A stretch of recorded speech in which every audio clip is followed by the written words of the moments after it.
Now the country is embroiled in a political dispute regarding a rebuilding of a dam that neighbors Iran. However, the locals are positive of this revival project. In a move that no one saw coming, Afghanistan, a nation long associated with war and collapse, is now grabbing global attention for something entirely different: engineering brilliance. In 2025, U.S. engineers and international experts watched in disbelief as Afghanistan unveiled its largest infrastructure projects in decades. From sweeping railways to dams, canals, and even smart cities, these megaprojects aren't just ambitious, they're actually working. What's more shocking, they're Afghan-designed, Afghan-built, and reshaping the entire region's future. The same country once reliant on aid is now exporting innovation. This isn't just recovery, it's reinvention, and the world wasn't ready for it. A nation rising from ruins. Over 60 years of war left Afghanistan fractured. Roads broken by artillery, bridges collapsed under bombs, and cities scarred by conflict. Today, a new story is being written. The government is investing billions in infrastructure: roads, dams, railways, rail lines, and housing, working to build life instead of breaking it. Engineers and local workers are pouring concrete, laying steel, and planting hope in places that once knew only instability. International specialists who once oversaw convoys now review hydroelectric designs. For them, seeing Afghan engineers manage major projects is a transformation we didn't think we'd live to see, one UN consultant noted.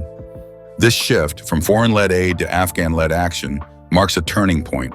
Where watchtowers once rose, now construction cranes stand sentinel. It's not just rebuilding, it's reclaiming sovereignty. These projects go beyond utility. They're symbols. In villages long cut off, every new bridge or canal stands for unity. Each turbine or water line speaks to resilience. Government statements underline this, often saying, "We are building our future. We are building together." That shared sentiment is spreading across communities, giving people a sense that they're part of something bigger than relief. They're part of rebirth. But plans mean little without execution. To prove intent, a small yet strategic project was chosen: a dam in drought-prone Zabul. It wouldn't electrify a city or irrigate huge farms, but its purpose was clear: test the new era. If a humble dam in Zabul could restore water, it could light the way for projects nationwide. That humble first step becomes the spark for something far greater. The nation's ambitions aren't just for show, they begin where people live. After planting hope with a small-scale dam in Zabul, the government turned to bigger arteries. To truly unite, they needed transport. Next came a highway that would link provinces and people. This next move was a statement. Unity isn't just spoken, it's paved into every inch of land. Tori Dam. In late 2022, a modest dam began to take shape in Zabul province. With just $115 million behind it, the Tori Dam's goal was clear: store roughly 3 million cubic meters of water, irrigate around 500 hectares of farmland, and provide enough electricity to power local schools and water pumps. Small scale, yes, but it meant lifting whole communities from the specter of drought. This dam wasn't built by outsiders. Afghan engineers and laborers led the effort, working with tools they understood and land they knew. One local technician reflected, "This is not a dam, it's a promise." For villagers used to dry spells and empty wells, that promise meant life returning to earth. The micro hydropower unit, modest in 60 kilowatt output, still electrifies community centers without relying on fuel deliveries. Unsurprisingly, attention turned to neighboring countries. Pakistan and Uzbekistan voiced concerns over water diversion. Such friction underscores the geopolitical tightrope Afghanistan walks. Even modest projects carry regional weight. Still, construction continued. By early 2024, water was reaching fields, solar pumps began work, and the dam model was gaining traction as a blueprint for smaller water projects across the country. The real impact, though, was local. Farmers reported higher crop yields. Children returned to schools lit by electricity. Daily life changed in ways big and small. One teacher said, "We can teach after dark now." That shift from darkness to light captures the dam's deeper meaning. It showed that small infrastructure could catalyze real change. And people took notice. Water restored life. Next, roads would restore unity. From villages to cities, Afghanistan needed a network, not just impulsive projects, but lasting connections. The government's answer came in April 2024, the Herat-Kabul Highway.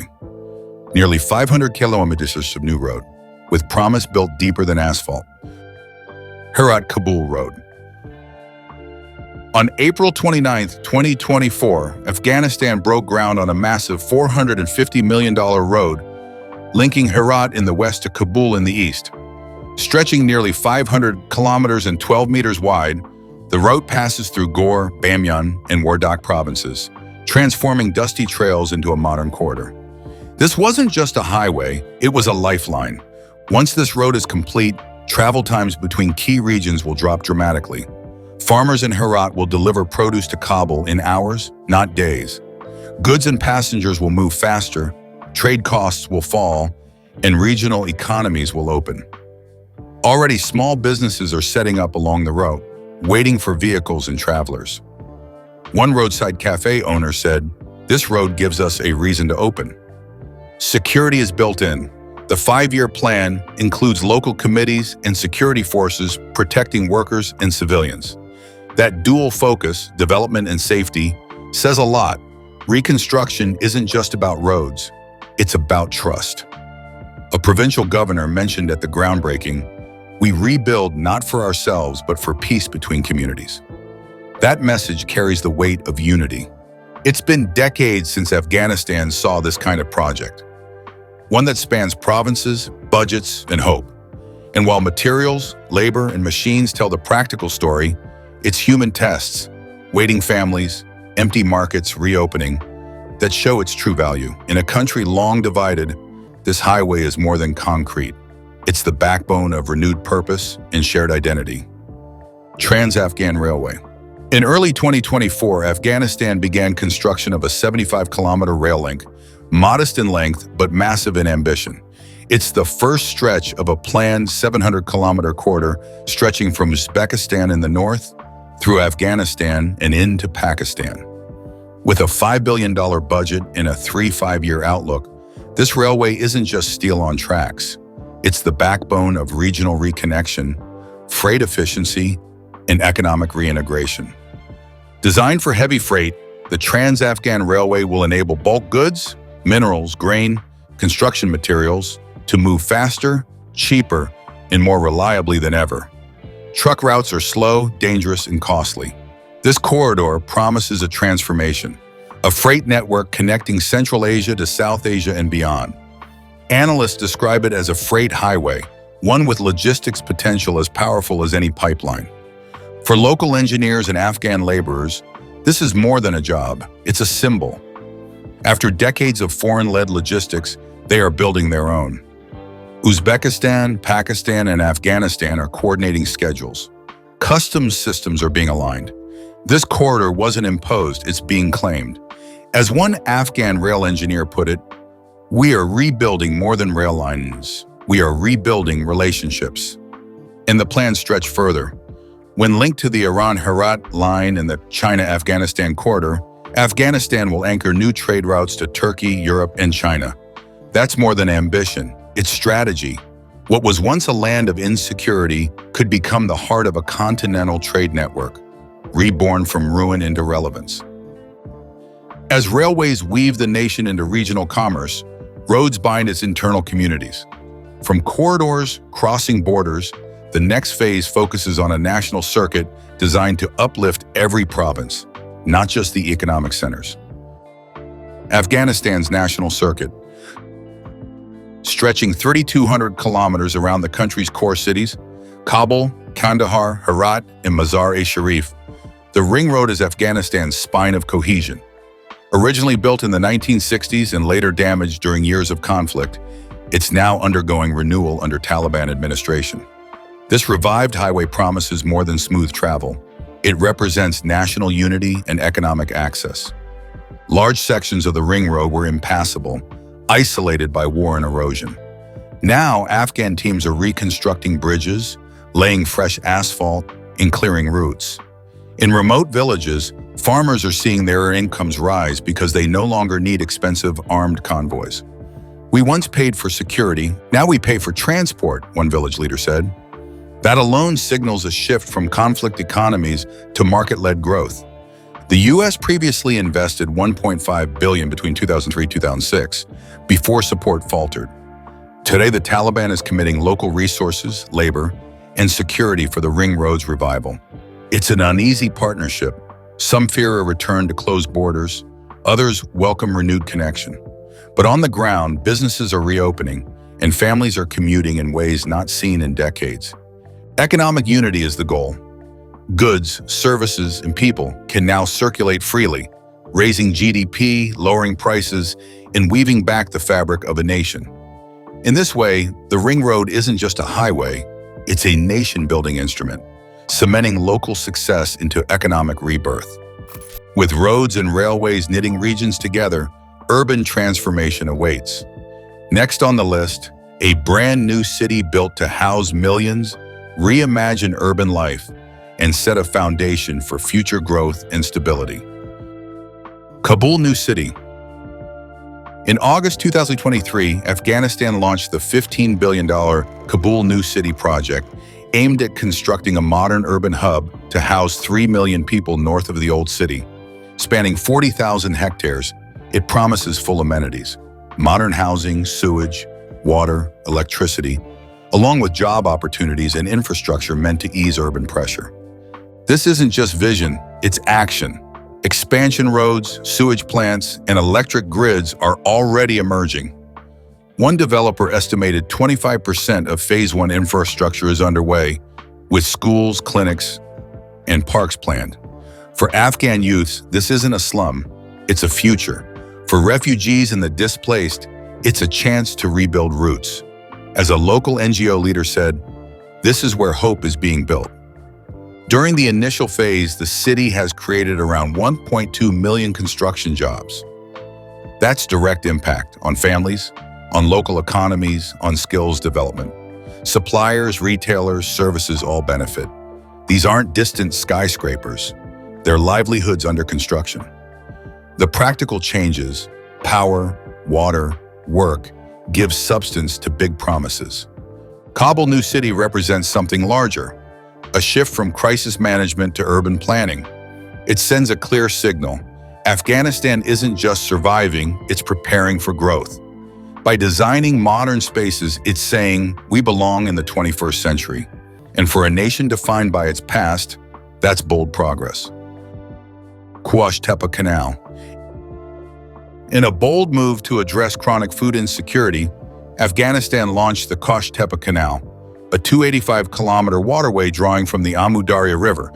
Stretching across northern plains, it promises to bring irrigation to 550,000 hectares of previously dry land, transforming desert margins into farmland and potentially boosting wheat production overnight. Construction is over 80% complete as of mid-2025, thanks to local firms and laborers driving progress on a tight timeline. This isn't just a canal, it's a lifeline. By supplying consistent water, it opens new opportunities for rural farmers to plant seasonal crops, earn reliable income, and develop food security. "We've turned sand into wheat fields," one project engineer said. But the canal has also stirred controversy. Experts from Uzbekistan and Turkmenistan warn that diverting up to 30% of the Amu Darya threatens their downstream agriculture. Regional tensions are rising, yet Afghanistan argues its plan is essential for national resilience. The project's economic impact is massive. With over $600 million invested and 200-plus Afghan companies employed, it strengthens local capacity in civil engineering and water management. Planners forecast surplus wheat that could feed millions and reduce import costs. Critics worry about environmental risks, but the government has built retention basins and monitoring stations to protect river health. Taking rivers into its own hands, Afghanistan sends a message. Drought won't define its future. By recreating landscapes and re-engineering natural flow, this canal could remake the national map. If grain fields emerge where sand once blew, the payoff could extend from rural harvests to national tables. A wave of irrigation and grain production is rising, but energy is still needed to power civilization. Afghanistan's next big project focuses on power pipelines, bringing natural gas across borders and lighting up industry, farms, and homes. Tapi Pipeline.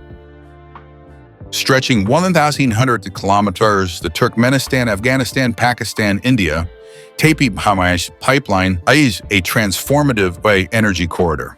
Though first planned in 2016, its execution only began recently, with costs having soared from $200 million to $7.6 billion. Designed to carry 33 billion cubic meters of natural gas annually, it offers Afghanistan crucial domestic supply and billions in transit revenue while powering schools, factories, and agriculture. This pipeline delivers energy and a promise of industrial future. Cities along the route will gain power, enabling small industries and local businesses to thrive. Farmers can electrify irrigation, process their own crops, and improve yields. This isn't just a pipe, it's a lifeline, said one Afghan energy minister. The pipeline's phased rollout prioritizes Afghan gas delivery first, tying growth to availability. Jobs are pouring in. Thousands of Afghans are employed in surveying, construction, and pipeline installation, learning new skills in maintenance and safety and logistics. The government estimates annual transit fees at $400 million once full operations begin. These revenues could fund schools, roads, and health clinics without relying on aid. Moreover, Tapi positions Afghanistan as an energy hub, linking resource-rich Central Asia to demand-rich South Asia. Strategically, it's a pivot from aid dependency toward energy sovereignty. By transporting gas, Afghanistan is injecting fuel into its economic engine and lighting the match for industrial revitalization. With energy pipelines energizing the economy, the focus shifts to water, power, and cities. Next up, large dams sprouting across rivers, anchoring stable power, irrigation, and another layer of resilience in renewing Afghanistan. Salma Dam and new hydropower projects. On the Hari Rud River in Herat, Afghanistan and India reaffirmed their ties with the practice of building back better through the Salma, or Afghan-India Friendship, Dam. Standing 144 meters tall and armed with a 42-megawatt hydro plant, it brings power to around 250,000 homes and revitalizes irrigation on 75,000 hectares. Originally started in the 1970s but stalled by tragedies and insurgency, the project found life again after 2006, overcoming Taliban opposition and dozens of security threats. This dam delivers more than electricity. It gives local farmers water for year-round agriculture while stabilizing downstream flows. The Indian government's support signals renewed regional partnerships, and nearby communities say improved irrigation has tripled their income. Now we have energy, water, and hope, said one Salma villager.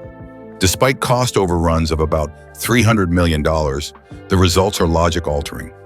Following Salma's lead, Kandahar's Mikhanko and other new hydropower sites are now underway. Together, these projects tap into Afghanistan's potential of roughly 300,000 megawatts of hydropower from rivers once overlooked. Import reliance over 76% is expected to drop markedly in coming years. Local companies, technicians, and supply chains are deepening their capacity. Dams aren't just steel and water. They're schools for skilled labor, logistics, and public planning. They demonstrate that Afghanistan is investing in its energy autonomy and redefining reliance away from external support. Environmental and food security wins. As Afghanistan races to build, it's also learning to balance. Infrastructure alone isn't enough. Long-term survival depends on sustainability. Many of the country's megaprojects now focus not just on growth, but on restoring ecosystems, protecting resources, and strengthening food security. The pivot from damage to regeneration is clearest in how inland aquifers, river systems, and croplands are now being managed. Inland fisheries, reforestation, and solar farms are being introduced alongside roads and dams. New irrigation systems reuse gray water, and farming co-ops are replacing old extractive models. The result? The country is reducing reliance on coastal seafood, imported grains, and long-haul logistics. "We once waited for trucks, now we grow our own," said one co-op leader in Herat. Self-sufficiency is no longer a dream, it's national policy.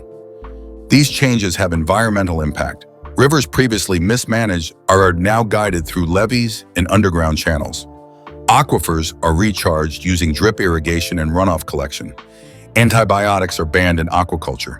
The nation is striving for zero pollution models. Government officials claim these new standards are shaping a climate-smart Afghanistan, resilient to drought, less prone to crisis. Perhaps most striking is the shift in mindset. The nation that once depended on foreign food aid is now shipping its own wheat and fish to neighboring countries. From barren deserts to revived canals, the proof lies in every harvest. These are not just infrastructure wins, they're ecological and nutritional revolutions. With food and water addressed, Afghanistan's ambitions are growing even bigger. Its blueprint is now being shared globally. The next chapter focuses on exporting ideas, how a post-conflict nation's strategy is becoming a global model. Scaling a global blueprint. Afghanistan's projects aren't just national, they're becoming templates. Over 100 aquatic and farming species are now raised inland. Universities across Asia are studying Afghanistan's aquifer management systems, and regional governments from Africa to Central Asia are sending delegations to learn how megaprojects are designed for low-resource zones. The reason? What works in Afghanistan may work anywhere facing climate chaos. The country's survival-based engineering philosophy, making the most of limited water, tough terrain, and political instability, is proving transferable. Afghan engineers have even begun consulting abroad. "We had to learn resilience," said one planner. "Now we teach it." Tech companies are taking notice too. Drone-based irrigation, AI-driven aquaculture, and satellite crop monitoring tools tested in Afghan deserts are now being licensed globally. Infrastructure no longer means only concrete. It's data, biology, and environmental harmony. That blend is exactly what climate-affected regions are looking for. From foreign policy to food policy, Afghanistan's growing influence signals something few expected.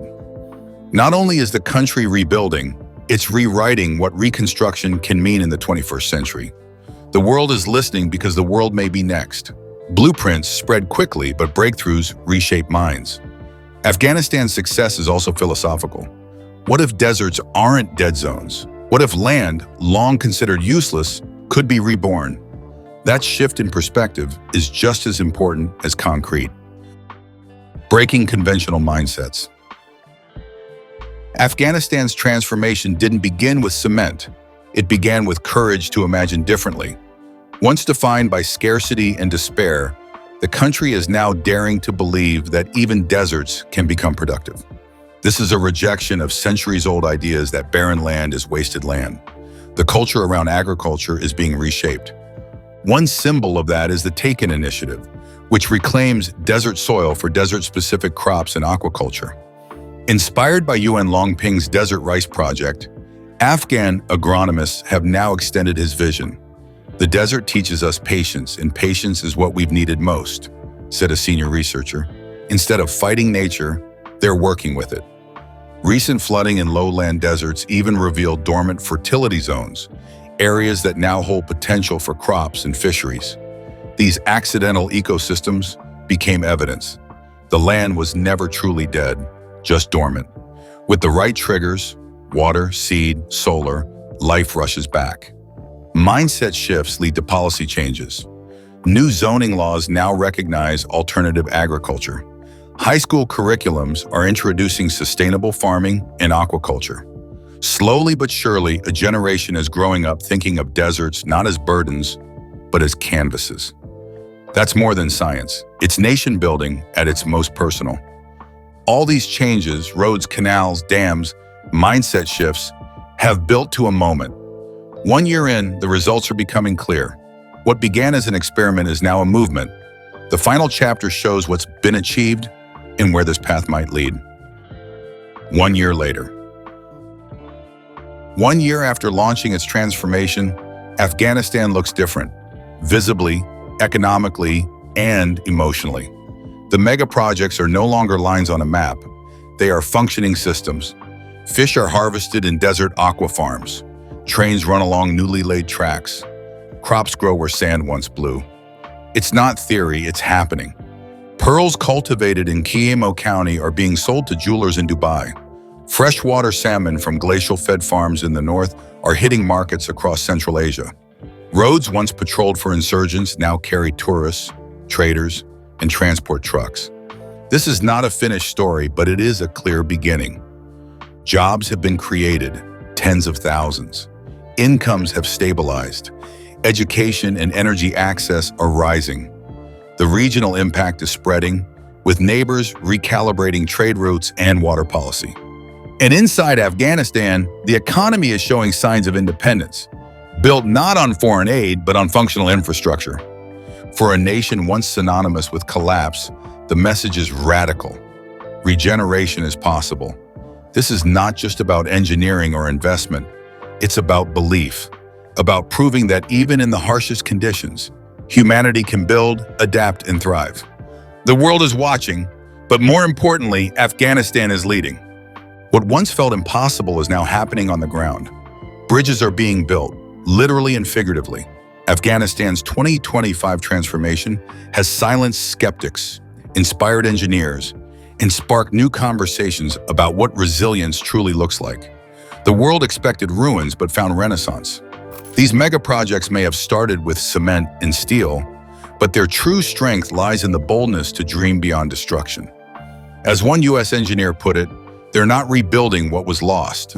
They're building what was never there before. The story of Afghanistan is being rewritten, not with bullets, but with blueprints. And the next chapter is just beginning.